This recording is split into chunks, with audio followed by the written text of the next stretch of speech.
गुलाबपुर गांव का नाम जितना मीठा था उतना ही प्यारा था वहां का माहौल। छोटे छोटे घर, गलियों में खेलते बच्चे और हर घर की दीवारों पर रंग बिरंगे फूलों के चित्र। इसी गांव में रहती थी एक 13 साल की होशियार लड़की, नीलम। वो 8वीं कक्षा में पढ़ती थी और उसे रंग भरना, लिखना और अपनी कॉपियों को सुंदर बनाना बेहद पसंद था। नीलम का परिवार बहुत साधारण था। उसके पापा गांव की परचून की दुकान चलाते थे और माँ घर पर सिलाई का काम करती थीं। नीलम के 2 छोटे भाई बहन थे जिन्हें वो पढ़ाने में भी मदद करती थी। लेकिन उसके पास एक सपना था, गांव में बच्चों के लिए ऐसी स्टेशनरी की दुकान खोलना जहां सिर्फ चीजें न मिले बल्कि सीखने का माहौल मिले। गुलाबपुर में कोई अच्छी स्टेशनरी की दुकान नहीं थी। बच्चों को पेंसिल, रंग, स्केचबुक्स, गोंद जैसी चीजों के लिए शहर जाना पड़ता था। कई गरीब बच्चों के पास अच्छे कागज या पेन भी नहीं होते थे। नीलम को ये बात बहुत चुभती थी। वो सोचती, काश मैं कुछ कर पाती। एक दिन स्कूल में अंतरविद्यालय रचना प्रतियोगिता हुई। नीलम ने अपनी बात, एक सपना जो मैं पूरा करना चाहती हूं, पर लिखी।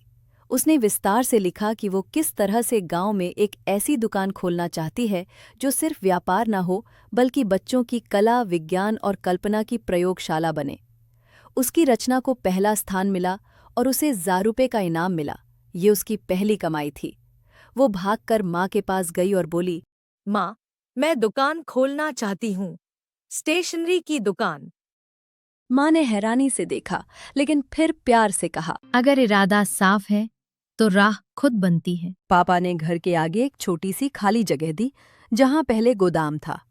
नीलम ने वहां सफेदी की, रंगीन कागजों से दीवारें सजाईं और एक पुराना लकड़ी का रैक साफ कर उसमें अपनी पहली सामग्री सजाई। कुछ रंगीन पेंसिलें, स्केचबुक, इरेजर, शार्पनर और क्रेयॉन। दुकान का नाम रखा गया नीलम की जादुई स्टेशनरी। पहले दिन कोई नहीं आया। नीलम ने गांव के बच्चों को बुलाया और कहा, यह सिर्फ दुकान नहीं है। यहाँ हर शनिवार को फ्री ड्राइंग क्लास होगी और रविवार को कहानी लेखन कार्यशाला। बच्चों को बात भा गई।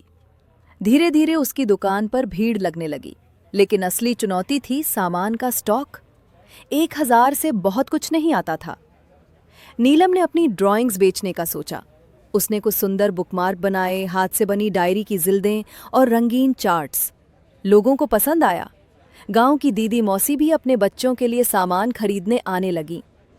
नीलम हर दिन स्कूल से आने के बाद दुकान संभालती, फिर भाइयों को पढ़ाती और रात को अपनी अगली शिक्षण वर्कशॉप की योजना बनाती। उसने YouTube पर मुफ्त में आर्ट ट्यूटोरियल्स देख देख कर खुद सीखा और फिर वही गांव के बच्चों को सिखाया। 3 महीने बाद नीलम की दुकान गुलाबपुर की पहचान बन गई। अब वहां सिर्फ स्टेशनरी नहीं मिलती थी, वहां बच्चों के सपने पलते थे। एक बार गांव के स्कूल में निरीक्षण के लिए जिला अधिकारी आए। उन्होंने बच्चों की क्रिएटिविटी देखी। कोई सुंदर पोस्टर बना रहा था, कोई कविता पोस्टर पर सजा रहा था। अधिकारी ने जब पूछा, इतना सुंदर काम किसने सिखाया? तो सब बच्चों ने एक ही नाम लिया, नीलम दीदी। अधिकारी उसी शाम नीलम की दुकान पर पहुंचे। उन्होंने सब देखा और हैरान रह गए। तुमने ये सब अकेले किया? उन्होंने पूछा। नीलम ने मुस्कुराकर कहा, नहीं सर, बच्चों के साथ मिलकर किया। ये मेरी दुकान नहीं, हमारा छोटा स्कूल है।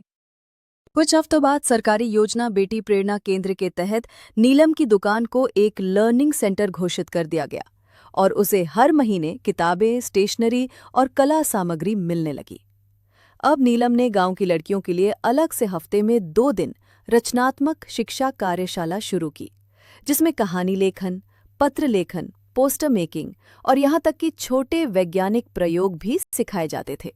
वो खुद अपने भाई के मोबाइल पर विज्ञान प्रयोग वीडियो देखकर सीखती और फिर बच्चों को खुद करके दिखाती। एक दिन एक बच्ची ने कहा, दीदी, मैं भी आपकी तरह अपनी खुद की दुकान खोलना चाहती हूँ। और यहीं से नीलम ने शुरू की प्रेरणा योजना, जिसमें वो बच्चों को न केवल पढ़ाती थी बल्कि उन्हें सिखाती थी कि कैसे छोटी छोटी चीज़ों से कुछ बड़ा बनाया जा सकता है। कुछ बच्चों ने बेस्ट आउट ऑफ वेस्ट से पेन स्टैंड बनाए। किसी ने पुरानी किताबों की जिल्द से डायरी बनाना सीखा।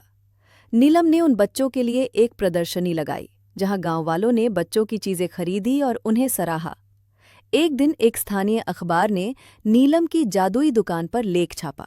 लेख वायरल हुआ और फिर कुछ हफ्तों में एक बड़ी स्टेशनरी कंपनी स्क्रिबल इंडिया के मैनेजर खुद गुलाबपुर आए। उन्होंने नीलम से मिलकर कहा, हम आपकी दुकान को सपोर्ट करना चाहते हैं। हम हर महीने बच्चों के लिए मुफ्त सामग्री भेजेंगे और आपको अपने अंगो प्रोजेक्ट में शामिल करेंगे। अब नीलम की दुकान एक पायलट मॉडल बन गई, जहां से देश भर के अन्य गांवों में ऐसी ही शिक्षा केंद्र स्थापित करने की योजना बनाई गई। सीख, एक छोटी सी कोशिश कई जिंदगियां बदल सकती है। शिक्षा केवल किताबों से नहीं, व्यवहार और संस्कार से भी मिलती है।